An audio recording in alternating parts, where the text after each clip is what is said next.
ఓం సాయిరామ్. బాబా భక్తులందరికీ కూడా నమస్కారం అండి. అందరూ కూడా సుఖంగా సంతోషంగా ఎప్పుడూ కూడా ఆనందంగా ఉండాలి అని చెప్పి ఆ బాబాగారి తరపున నేను కూడా మనస్ఫూర్తిగా కోరుకుంటున్నాను. ఈరోజు బాబాగారు అందించే సందేశం ఏంటి అంటే కనుక, తల్లి, కోటిలో ఒక్కరికి మాత్రమే కలిగే ఈ భాగ్యాన్ని అస్సలు వదులుకోకు. నా చేతికి రాఖీని కట్టి ఈ క్షణమే ఈ ధనం నీ సొంతం చేసుకోమ్మా అని చెప్పి ఏదో ఒక తెలియని సందేశాన్ని ఈరోజు బాబాగారు మనకి అందించాలి అనుకుంటున్నారండి.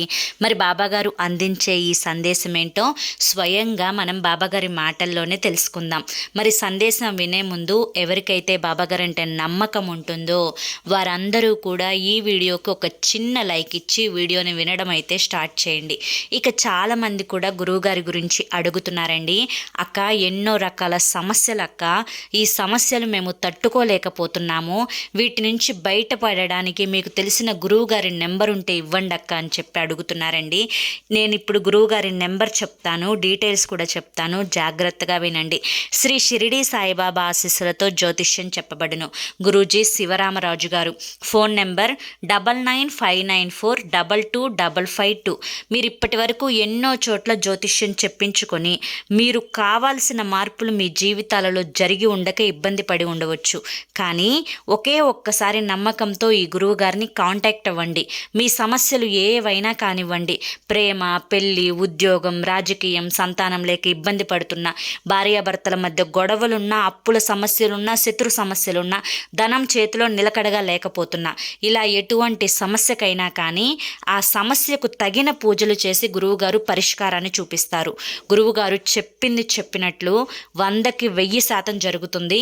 నమ్మకంతో వెంటనే ఈ నంబర్కి కాంటాక్ట్ అవ్వండి. ఇక బాబాగారి యొక్క సందేశం విషయానికి వస్తే కనుక, తల్లి, ఈరోజు రాఖీ పౌర్ణమి రోజు నీ యొక్క సోదరుడి చేతికి రాఖీని కట్టి నాకు అండగా రక్షగా ఉండమని చెప్పి తన దగ్గర నువ్వు ఆశీర్వచనాలు తీసుకునే రోజు. నీ యొక్క రక్త సంబంధానికి విలువనిచ్చి నువ్వు రాఖీని కట్టడానికి ప్రేమగా నువ్వు అన్న లేదా తమ్ముడింటికి వెళ్ళి రాఖీని కడతావు, లేదా వారిని నీ దగ్గరికి పిలిపించుకొని రాఖీని కడతావు. తల్లి, ఏది ఏమైనప్పటికీ కూడా సోదరుడికి నువ్వు కట్టే రాఖీ ఏదైతే ఉంటుందో అది రక్షగా ఉంటుంది. సోదరుడి నుంచి నీకు లభించే ఆశీర్వచనం ఏదైతే ఉంటుందో అది నీకు రక్షగా ఉంటుంది. అయితే ఈరోజు నా చేతికి కూడా రాఖీ కట్టు తల్లి, ఎందుకంటే నేను కూడా నీకు సోదరుడితో సమానమే కదా తల్లి. నీ యొక్క కష్టాన్ని, బాధని, నష్టాన్ని, సుఖాన్ని, సంతోషాన్ని అన్నీ కూడా నా తోబుట్టుగా నాతో అన్నీ చెప్తున్నావు.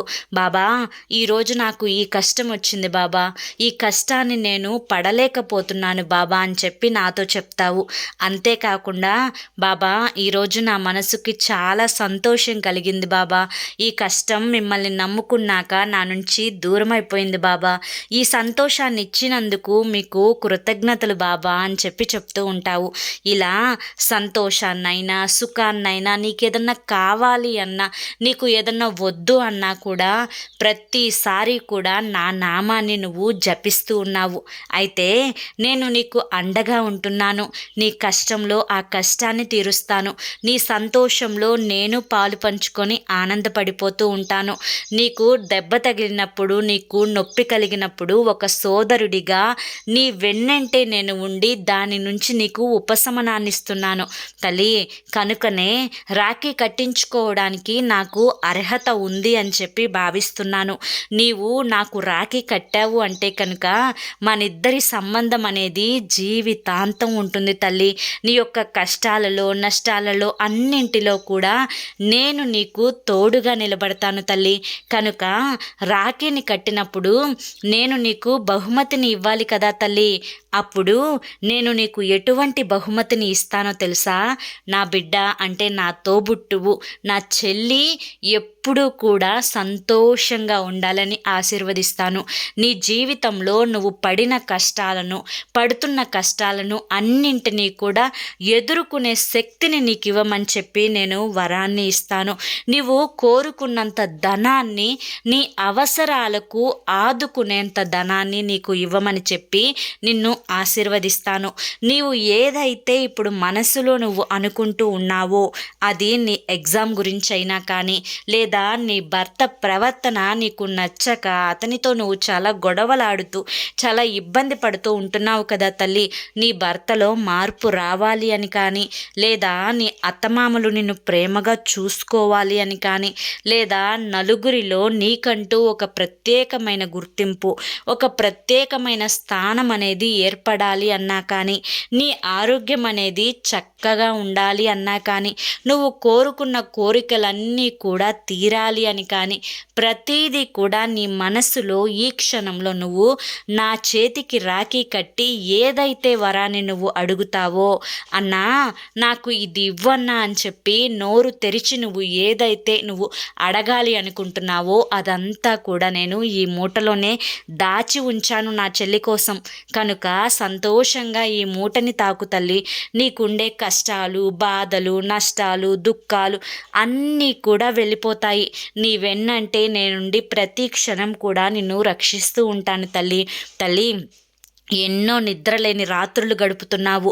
4 గోడల మధ్య బాధని ఎవరితో చెప్పుకుంటే ఎవరు నిన్ను హేళనగా చూస్తారో అని చెప్పి కష్టాన్ని అంతటినీ కూడా మనసులోనే దాచుకొని ఆ కష్టాన్ని భూదేవిలాగా మోస్తూ ఉన్నావు. నీ దగ్గర భూదేవికున్నంత ఓర్పు ఉంది, కానీ ఈ మధ్యనే నీ ఓర్పు అనేది చాలా వరకు తప్పిపోతుంది తల్లి. దానికి కారణం నీ వైపు తప్పు అని చెప్పి నేను ఏనాడు కూడా చెప్పను. నువ్వు భరించలేని స్థాయిని దాటి వెళ్ళినప్పుడు మాత్రమే నీ కోపం కట్టలు తెంచుకొని బయటికి వస్తూ ఉన్నది, కానీ దానివల్ల కూడా నీకు నష్టం కలుగుతుంది.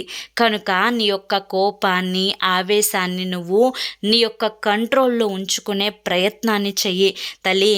ఎప్పుడైతే నువ్వు ఆ కోపాన్ని, ఆవేశాన్ని నువ్వు కంట్రోల్లో ఉంచుకోగలుగుతావో అప్పటి నుంచి నీవు ఇంకాస్త మెరుగుపడే అవకాశం ఉంటుంది.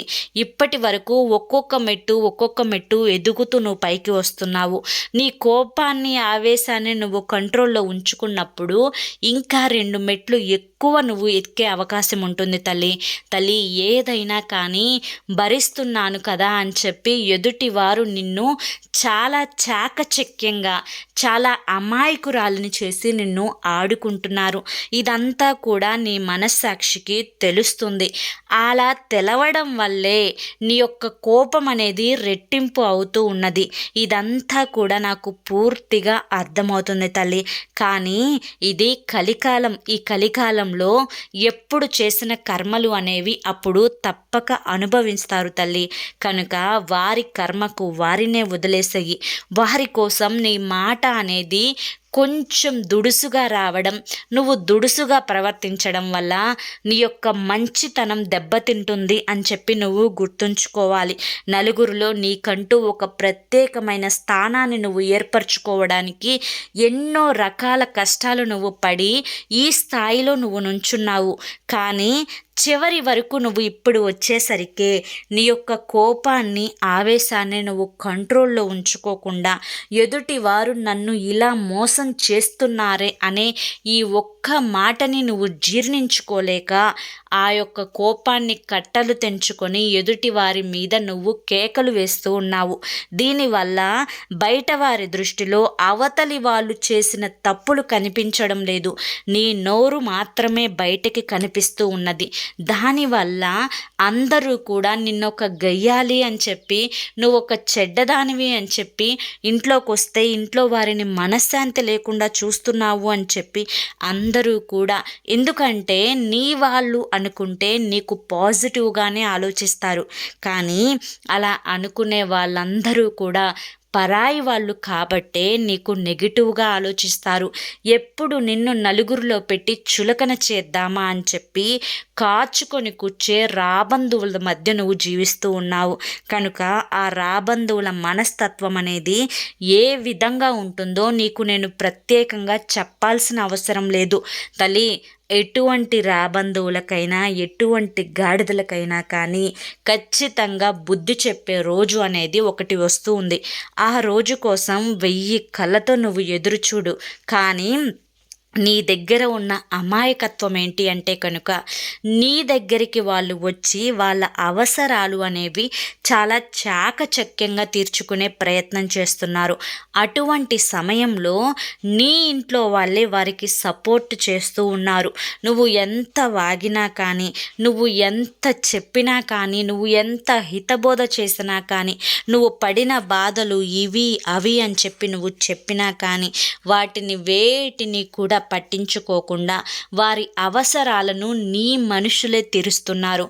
కనుక వారు నీ గురించి ఎక్కువగా విలువనిచ్చే ప్రయత్నం చేయడం లేదు. కనుక ఇంట్లో వారైనా సరే నీ యొక్క పనులకు నీ యొక్క మాటలకు వ్యతిరేకంగా ప్రవర్తిస్తున్నప్పుడు వారు ఇంట్లో వారైనా కానీ నీ దగ్గర వాళ్ళు పరాయి వాళ్ళే తల్లి. నీకు వాళ్ళు ఎంత అయిన వాళ్ళకైనా కానీ వారితో నీతో అవసరం ఉన్నంత వరకు మాత్రమే వారు నీకు అయిన వాళ్ళులాగా ఉంటున్నారు. నీ యొక్క అవసరం అనేది తీరిపోయిన తర్వాత వారు కూడా బయట వాళ్ళల్లో కలిసిపోయి అందరూ కలిసి ఒక్కటయ్యి నిన్ను మాత్రం ఒంటరిగా చేసేస్తూ ఉన్నారు. ఇదంతా కూడా నీకు ప్రతిసారి కూడా తెలుస్తూనే ఉంటుంది. కానీ నువ్వు ఏమీ చేయలేక ఒంటరి పరిస్థితులలో ఉన్నావు. అటువంటప్పుడు నీ మనసుకి నీకు నేను చెప్పే ఒకే ఒక్క మాట ఏంటి అంటే కనుక ఎవరైతే నిన్ను అర్థం చేసుకుంటున్నారో వారే నీ వాళ్ళు. ఎవరైతే నిన్ను అర్థం చేసుకోరో, నీ మాట వినరో, నువ్వు మంచి చెప్తున్నా కూడా వాళ్ళు లెక్క చేయకుండా వారు చేసే పనులే వారు చేస్తూ ఉన్నారో అటువంటి వారిని వారు నీ పట్ల ఏ విధంగా ప్రవర్తిస్తున్నారో అంటే నిన్ను అవసరానికి మాత్రమే వాడుకొని అవసరం తీరిపోయిన తర్వాత నిన్ను ఎలాగైతే చూస్తున్నారో వారిని కూడా నువ్వు అవసరానికి మాత్రమే వాడుకొని అవసరం తీరిపోయిన తర్వాత వారిని నువ్వు కూడా అలాగే చూడు. ఇందులో తప్పేమీ లేదు తల్లి. ఎందుకంటే ఎవరు నీతో ఎలా ఉంటారో వారితో నువ్వు అలాగే ఉండాలి. అదే ధర్మం అని చెప్పి మనకి భగవద్గీతలోనే రాసి ఉంది. కనుక దీన్ని నువ్వు పాటించక తప్పదు. ఎదుటివారు చులకన అయ్యారు కదా అని చెప్పి నువ్వు కూడా చులకన అవ్వాల్సిన అవసరం లేదు. నీకు తెలిసి నువ్వు ఎవరిని మోసం చేయలేదు. నీకు తెలిసి నువ్వు ఎవరిని కూడా పన్నెత్తి మాట అనలేదు. కానీ ఈ మధ్యలో జరిగే రాజకీయాల వల్ల నిన్ను కావాలనే టార్గెట్ చేసి నిన్ను కావాలనే తక్కువగా చిన్నతనంగా చూసే ప్రయత్నం చేస్తున్నారు. కనుక వారి పట్ల నువ్వు చాలా జాగ్రత్తగా ఉండాలి. దీనికి నువ్వు పాటించవలసిన ఒకే ఒక్క నియమం ఏంటి అంటే కనుక నీ పని నువ్వు టైంకి చేసుకుంటూ ఏ ఆలోచన మనసులో పెట్టుకోకుండా టైంకి తింటూ చక్కగా ప్రశాంతంగా నువ్వు నిద్రపోవాలి. ఎందుకంటే నీ గురించి ఇక్కడ ఎవరు ఆలోచించనప్పుడు వేరెవరి గురించో నువ్వు ఆలోచించుకొని నీ యొక్క మానసిక స్థితిని నీ యొక్క శారీరకపు ఆరోగ్యాన్ని పాడు చేసుకోవాల్సిన అవసరం నీకెందుకు అని చెప్పి నేను ప్రశ్నిస్తున్నాను. ఎన్నిసార్లు చెప్పినా నువ్వు మారడం లేదు తల్లి. కనుక ఈ క్షణం నేను నీ యొక్క సోదరుడి స్థానంలో ఉండి చెప్తున్నాను. ఒక రక్త సంబంధికుడిగా నేను బాధ్యతను తీసుకొని చెప్తున్నాను. ఇప్పటికైనా కానీ నీకు నువ్వు విలువనిచ్చుకో. నీ తర్వాతనే ఎవరికైనా కానీ విలువనివ్వు. నీ యొక్క స్వార్థం నువ్వు చూసుకో, నీ యొక్క సంతోషం నువ్వు చూసుకో, నీ యొక్క ఆనందం నువ్వు చూసుకో. దాని తర్వాతనే ఏదైనా కానీ అని చెప్పి నువ్వు ఆలోచించుకో. ఇక నేనిచ్చిన మాట ప్రకారం నువ్వు ఈ క్షణమే ఈ ధనాన్ని నువ్వు సొంతం చేసుకోబోతున్నావు. తల్లి, నువ్వు ఏదైతే కోరుకుంటున్నావో, నీకు ఎంత ధనమైతే రావాలి అని కోరుకుంటున్నావో ఆ ధనం నీ వద్దకు చేరేలా నేను ఆశీర్వదిస్తున్నాను. కనుక నువ్వు దేని గురించి భయపడకుండా ఆ ధనాన్ని నువ్వు సొంతం చేసుకో.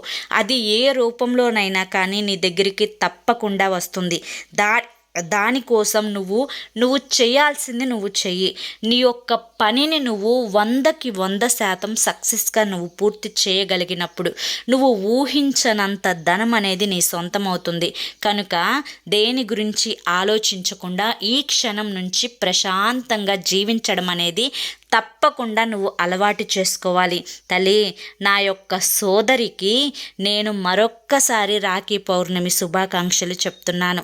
తల్లి, మరి రాఖీ కట్టడం అయితే మర్చిపోవు కదా అని చెప్పి ఈరోజు బాబాగారు మనకి ఒక సోదరుడి స్థానంలో ఉండి చాలా చాలా మంచి సందేశాన్ని అందించారండి.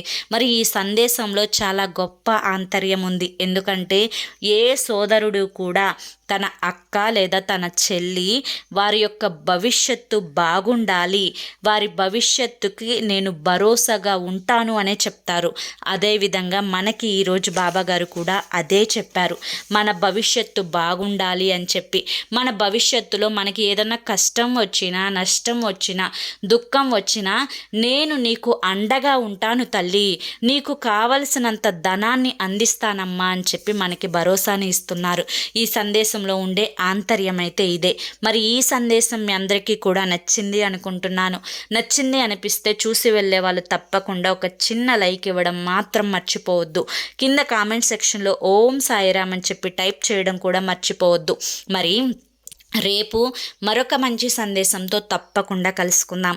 అంతవరకు కూడా బాబా ఆశీస్సులు మనపై ఉండాలి అని చెప్పి, మీపై ఉండాలి అని చెప్పి మనస్ఫూర్తిగా కోరుకుంటూ సర్వేజన సుఖినో భవంతు. ఓం సాయిరామ్.